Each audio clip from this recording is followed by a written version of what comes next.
Malam hari di kota Istanbul, Turki, ketika orang-orang kaya sibuk berpesta, ada seseorang yang bekerja memulung sampah-sampah di pinggiran kota. Hadi be oğlum hadi be. Bunu yapayım çattık. Oğlum hadi sene lan. Öyle çirkin çirkin hadi. Pria tersebut bernama Mehmet. Malam itu saat sedang memulung sampah, ada sebuah rumah yang menarik perhatian Mehmet. Tiap malam, ia selalu memandang ke sana sebelum kembali ke gudang. Tak lama kemudian, hujan turun. Mehmet pun terpaksa segera pergi. Sesampainya di gudang, adik Mehmet yang bernama Gonzi datang. Melihat sang kakak pergi seorang diri memulung sampah, Gonzi marah. Gonzi di situ mengatakan bahwa memulung sampah bukanlah tugas Mehmet karena dia adalah bos di sini. Selain itu, walaupun bukan adik kandung, namun Gonzi sangat mengkhawatirkan kesehatan kakaknya yang ternyata menderita gagal ginjal. Akibat terlalu memaksakan diri, kondisi badan Mehmet drop dan harus dilarikan ke rumah sakit.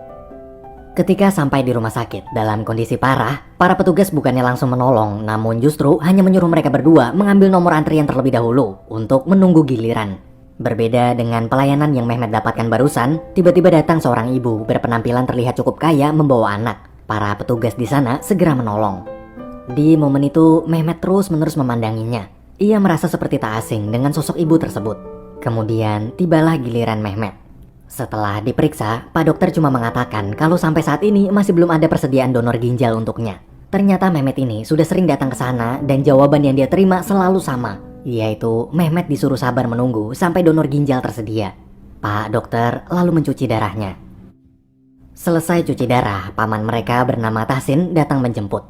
Paman Tahsin ini adalah orang tua angkat yang telah membesarkan Mehmet dan Gonzi hingga dewasa. Dalam perjalanan pulang, paman Tahsin bertanya bagaimana soal biaya operasi bila suatu saat donor ginjal untuknya sudah datang. Mehmet menjawab bahwa dia punya uang tabungan. Memang jumlah tabungan itu sekarang masih belum cukup, tapi mungkin tinggal menabung sedikit lagi, maka biaya operasi bakalan ketutup. Kemudian sepanjang perjalanan, mereka bertiga pun saling bercanda, tertawa, bernyanyi bersama di tengah derasnya hujan malam.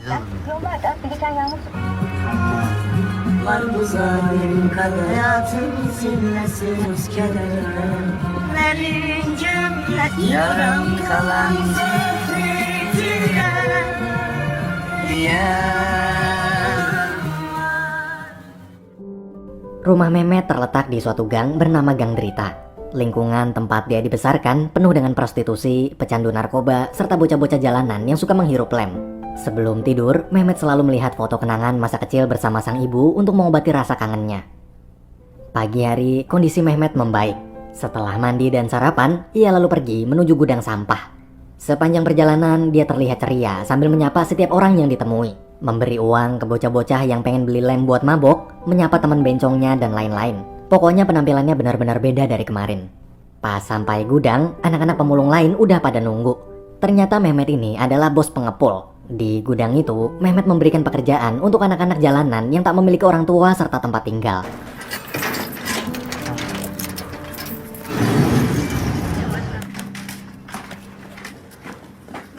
Ana be.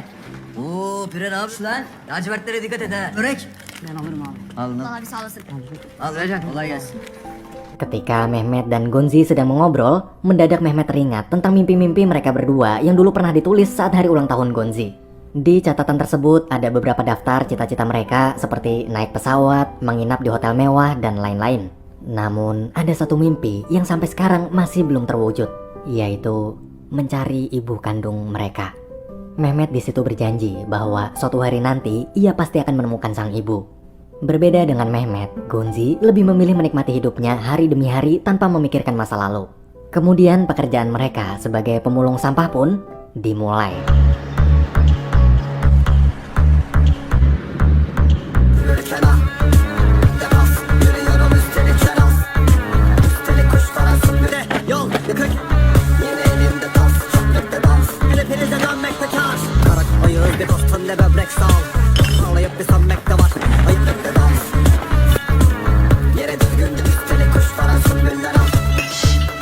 Bırak lan o şişeleri.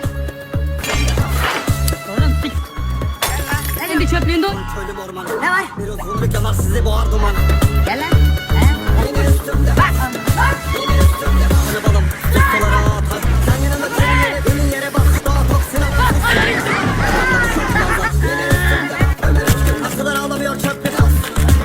Çocukları gömlek mi cam herkes kalır. Neyse ki atar şeyle tartılmaz onu. İnsanların önlerinde bak.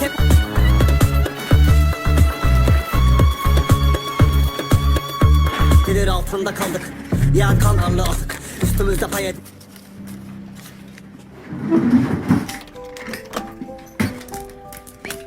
Ketika semua telah selesai bekerja dan mendapatkan bayaran masing-masing, Gonzi tiba paling akhir.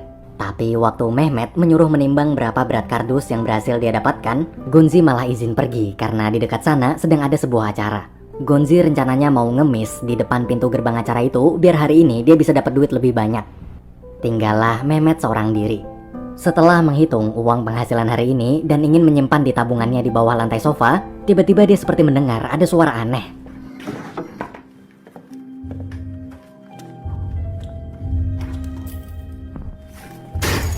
Amına kodumun faresi.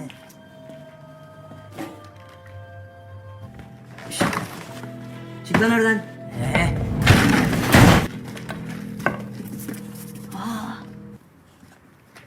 Anak kecil itu terlihat ketakutan saat didekati. Mehmet mencoba perlahan-lahan menanyakan siapa nama serta di mana rumahnya, tapi dia tetap tak bicara sepatah kata pun. Hingga akhirnya waktu Mehmet menawari makan, tuh bocah dengan sigap langsung duduk di bangku seakan sudah berhari-hari tak makan. Namun karena tak juga mau bicara, Mehmet terpaksa mengancam akan memberitahu polisi. Barulah si bocah memberitahu bahwa namanya adalah Ali. Ali bercerita kalau ibu kandungnya sendirilah yang telah membuangnya ke dalam karung sampah. Mehmet lalu melihat di sekujur tubuh Ali ada banyak sekali luka memar seperti habis dipukuli. Ketika Mehmet bertanya siapa yang telah melakukan semua itu, Ali menjawab bahwa ia dipukuli oleh ayah tirinya. Mehmet kemudian membawa Ali ke rumah. Setelah tertidur, Mehmet memanggil Gonzi. Ia memberitahu tentang anak dari dalam karung sampah milik Gonzi. Melihat Ali, Gonzi sangat terkejut. Ia tak tahu kenapa bisa ada bocah di dalam karungnya. Gonzi menyarankan agar melapor ke polisi, tapi Mehmet menolak. Ia memutuskan merawatnya sendiri dan meminta Gonzi agar tak memberitahu masalah Ali pada Paman Tahsin. Gonzi terpaksa berjanji tak memberitahu siapa-siapa lalu segera pergi. Esok hari, Mehmet mencarikan baju, celana dalam, serta kebutuhan lain untuk Ali. Saat sedang menunggu, di dalam toko baju itu, Mehmet kebetulan bertemu dengan ibu yang dia lihat bersama anaknya waktu di rumah sakit kemarin. Namun terlihat ada luka memar di wajahnya. Mehmet pun bertanya bagaimana keadaan si anak sekarang. Mendengar pertanyaan tersebut, ibu itu mendadak ketakutan dan langsung pergi dari sana. Beberapa waktu kemudian, mereka semua mandi bersama di pemandian umum khas Turki. Ketika sedang memandikan Ali, Mehmet merasa kasihan melihat luka-luka memar di sekujur tubuh anak tersebut. Di sisi lain, Gonzi terlihat menikmati pemandian bersama anak-anak lain. Di momen itu, ada salah satu anak yang bertanya tentang apa maksud tato di pinggang Gonzi. Gonzi pun memberitahu kalau tato itu adalah gambar kedua orang tuanya. Walaupun sejak lahir ia tak pernah tahu bagaimana wajah mereka, tapi dia tetap bermimpi suatu hari nanti bisa bertemu mereka. Kemudian Gonzi dan semua anak-anak di sana bersenang-senang sambil bernyanyi bersama. Selesai mandi, Mehmet, Ali, serta Gonzi makan siang di sebuah kedai burger. Karena Ali tak tahu kapan tanggal lahirnya, maka Mehmet berencana mengadakan pesta ulang tahun untuk Ali nanti malam. Ia lalu mengajak Ali ke toko kue. Di sana, Mehmet bertanya Ali suka kue apa. Ali pun menjawab bahwa dia suka kue coklat. Waktu bertemu si penjaga toko, ternyata mereka berdua sudah akrab. Karena Mehmet sering membeli kue di sana untuk merayakan pesta ulang tahun anak-anak jalanan lain yang tak punya orang tua dan tak tahu kapan tanggal lahir mereka. Di dapur, Mehmet bertanya pada si penjaga toko apakah ada kue bekas yang belum kadaluarsa agar harganya lebih murah. Tapi saat Mehmet sedang memilih kue, mendadak dia mendengar suara teriakan Ali. Ali! Gel bakayım. Kimmiş o? Göster! Korkma ben buradayım, tamam? Korkma. Tamam hadi gidiyoruz. Abi çok güzel bıraktın. Abi 2 dakika çöpe gidiyor. Böyle sıçarım. Hadi beraber misin? Ketika malam tiba, pesta ulang tahun Ali pun dimulai. Semua anak bergembira menari bersama mengiringi musik. Di situ Gonzi terlihat murung gara-gara kejadian tadi siang. Ia mulai memikirkan kondisi sang kakak yang terlalu menyayangi Ali. Lalu tibalah waktunya tiup lilin. Setelah lilin dinyalakan, Mehmet menyuruh Ali berdoa terlebih dahulu. Namun saat ditiup, Ali gagal memadamkan lilin-lilin tersebut hingga membuat semua orang tertawa. Mehmet pun mengajak Ali meniup bersama. Selesai acara, Mehmet dan Ali duduk berdua memandangi perkotaan. Di momen itu, Ali memberitahu doanya sebelum meniup lilin tadi. Doa Ali adalah dia ingin sekali menabung, memiliki banyak uang, kemudian membawa ibunya pergi. Keesokan harinya, Mehmet mengajak pergi ke pantai dan mengajari Ali bagaimana cara berenang.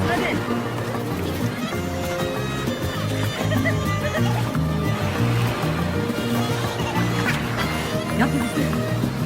Devam et. Gonzi!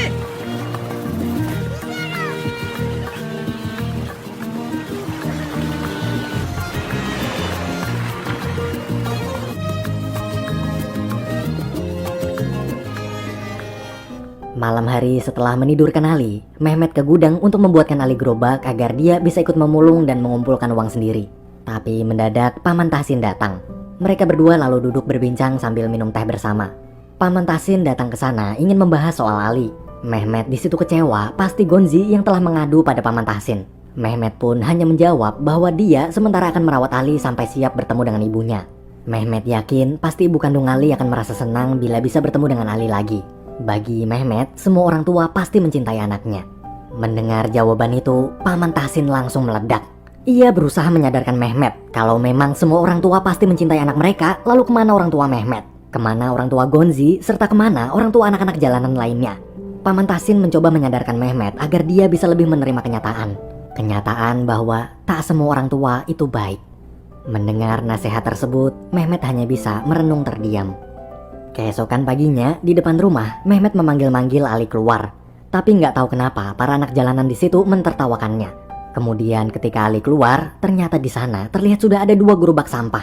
Ia semalaman membuatkan gerobak itu agar Ali bisa mencari uang bersama Mehmet dan agar Ali bisa mengumpulkan uang sendiri untuk menyelamatkan ibunya dari ayah tiri yang jahat. Sebelum mulai memulung, Mehmet mengajak Ali balapan gerobak. Sayıyorum. 1, başla! Bırak yamacıma çömel. Üstün başın yara vererek suretimiz benzer. Böyle bastıracağım. Yanlara diz. Zıpla! İyice bastırıp Kiminin babası fotoğraf, babası padişah. Sorunu çözersen kimi gider uzak. Korkma, yüzüme feride geri, geri dünya, geri geri. Ben bıkkınım sen de beni, sen erittin beynimi. Yaranmışım sen derdimi. Malam hari sepulang kerja, sebelum menidurkan Ali, seperti biasa Mehmet selalu melihat foto kecil bersama sang ibu untuk mengobati rasa rindunya. Di situ dia juga menemukan mobil-mobilan kesayangannya sewaktu kecil lalu memberikan mainan tersebut pada Ali. Ali pun merasa senang bisa punya mainan baru. Setelah Ali tidur, Mehmet pergi ke gudang. Di luar, ia melihat para anak jalanan lagi pada mabok abis ngisep lem. Mehmet berkata pada mereka agar menjauhi dan jangan pernah mempengaruhi Ali. Di gudang saat sedang bekerja, tiba-tiba penyakit ginjalnya kambuh. Beruntung dia tertolong karena masih punya stok obat-obatan. Akibat rasa sakit yang terasa begitu perih, Mehmet pun memutuskan pulang ke rumah. Tapi di perjalanan, dia melihat para anak jalanan tadi sedang berkumpul di depan rumahnya. Ternyata selama Mehmet pergi tadi, mereka semua telah membuat Ali mabuk lem. Ne oluyor lan? Ali? Ali? Ali? Ali mi içtin sen? Ali? Ali? Telefon. Telefon. Gonzi hemen bana gel lan çabuk. Ali. Beruntung malam itu kondisi Ali tak terlalu parah. Ia tadi menghirup lem akibat terhasut para anak jalanan. Mereka mengatakan kalau saat mabuk, Ali pasti bisa bertemu dengan ibunya. Karena rasa rindu yang teramat dalam, Ali pun terhasut. Esok hari, Mehmet mengajak Ali pulang ke rumah. Awalnya Ali menolak karena masih takut dengan ayah tirinya. Tapi setelah berusaha meyakinkan bahwa dia akan membantu menyelamatkan sang ibu, akhirnya Ali mau. Setelah mereka berdua berjalan cukup lama mencari alamat, Ali mendadak terdiam memandangi sebuah apartemen. Tak lama kemudian dari bangunan tersebut keluar seorang pria berkemeja rapih. Ali langsung ketakutan dan bersembunyi di belakang Mehmet. Ternyata dia adalah ayah tiri Ali yang selama ini selalu memukulinya. Mehmet lalu menyuruh Ali menunggu sebentar sementara dia akan mengejar pria itu. Namun sayang di tengah jalan ia kehilangan jejak. Saat kembali Mehmet terkejut melihat Ali menangis ketakutan di dalam karung. Di wajahnya juga ada luka memar seperti habis dipukul orang. Mehmet menyangka kalau para pemulung wilayah situlah yang telah memukul Ali akibat memulung di wilayah mereka. Emosi Mehmet pun memuncak. Sen mi vurdun lan? Kim vurdu lan çocuğa? Sana ne?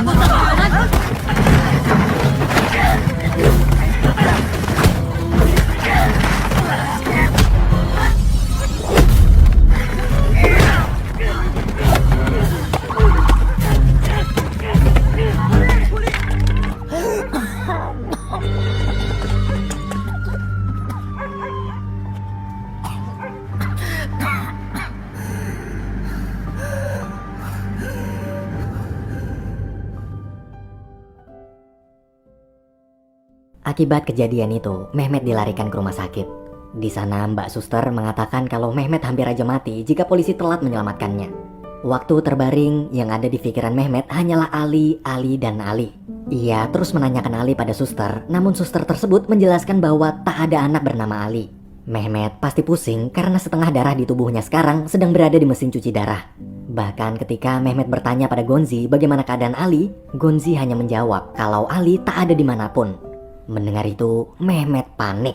Lan ne yapıyorsun? Bırak. Çıkma bırak. Lan bırak. Lan manyak mısın lan? Bırak lan. Bırak Gonzi. Bırak lan. Bırak. Lan bırak. Bırak. Öldüreceğim kendini. Bırak lan bırak. Öldüreceğim kendini. Gonzi kemudian membopong Mehmet ke gudang. Dalam kondisi sangat parah karena setengah darah di tubuhnya sekarang masih berada dalam mesin cuci darah, Mehmet menggeser sofa lalu mengambil semua uang tabungan yang selama ini dia kumpulkan untuk biaya operasi ginjalnya. Waktu Paman Tahsin datang mencoba menghentikan Mehmet, ia tetap bersikeras ingin menggunakan seluruh tabungannya untuk menolong Ali. Bahkan Mehmet sampai mengancam mereka berdua dengan pisau agar diizinkan pergi. Akhirnya mau tak mau mereka membiarkan Mehmet pergi membawa mobil Paman Tahsin.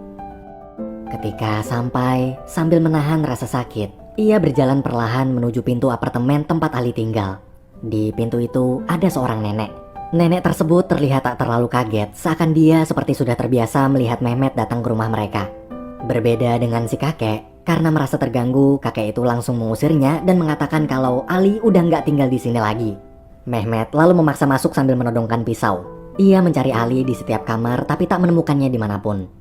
Sampailah di suatu kamar yang tampak berbeda dari kamar-kamar lain. Kamar yang membuka kenangan luka lama masa kecil Mehmet. Kemudian dari belakang, si kakek dan nenek lalu memanggil nama lengkap Mehmet, yaitu Mehmet Ali. Mereka memang baru pindah ke sana, tapi mereka tahu tempat yang sekarang mereka tinggali ini ternyata dulu adalah rumah keluarga Mehmet Ali. Di rumah inilah Mehmet Ali kecil disiksa ayah tirinya. Karena tak kuat melihat penderitaan anaknya, sang ibu pun membawa Mehmet Ali pergi, kemudian menaruh dia di sebuah karung sampah. Sejak saat itulah, dari kecil hingga sekarang, ia selalu hidup sebatang kara. Walaupun menjadi sosok kakak yang baik bagi semua adik-adik angkatnya, namun kerinduan Mehmet Ali pada sang ibu sampai saat ini masih terasa begitu perih.